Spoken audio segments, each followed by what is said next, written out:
And we have Django Unchained. Django Unchained is the Quentin Tarantino spaghetti western slavery epic. We have for a hero, we have Jamie Foxx in one of his great roles. Jamie Foxx is an actor who's sometimes annoying in comedies, sometimes funny in comedies, and occasionally brilliant in a drama.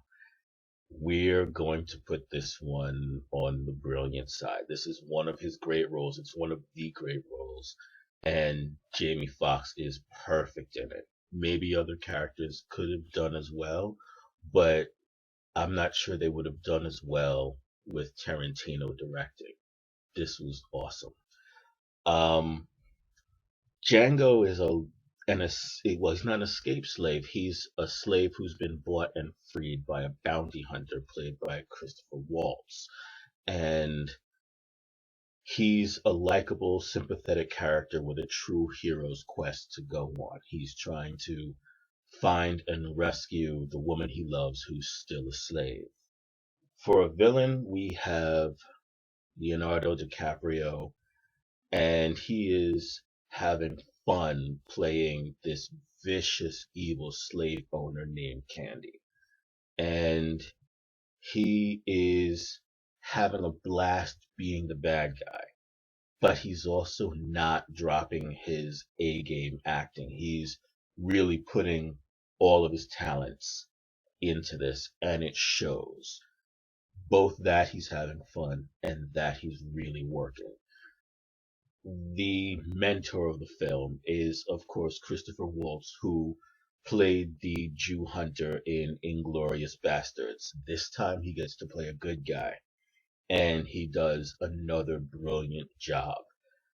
This is the film that stops Christopher Waltz from being typecast as just a villain in every freaking film he's going to be in from now on. This is the one that breaks that mold. He can be brilliant as a good guy or a bad guy. So now the world is just his oyster. I hope. I see him do a whole lot more. He plays a character named, of course, Dr. King. Yeah, we get the joke, Tarantino. And he's a likable, lethal bounty hunter who also comes off as being slightly bumbly, and he's fun and enjoyable. For allies, there aren't a whole lot of people on the side of Django and King. There's nobody on their side. They have no one to rely on but each other. But they have plenty of enemies, essentially every slave owner in the South, and not a few of the slaves. But the primary henchman is Samuel L. Jackson, who is playing another great villain in the film. He is a slave who has adopted that attitude that if I have to go through this crap, I hope everyone else has to go through it too, and much, much worse. So he does not mind seeing other blacks be treated much worse than he's treated. He doesn't mind dishing it out himself. He's a nasty, nasty bastard in this movie, and it is a great performance.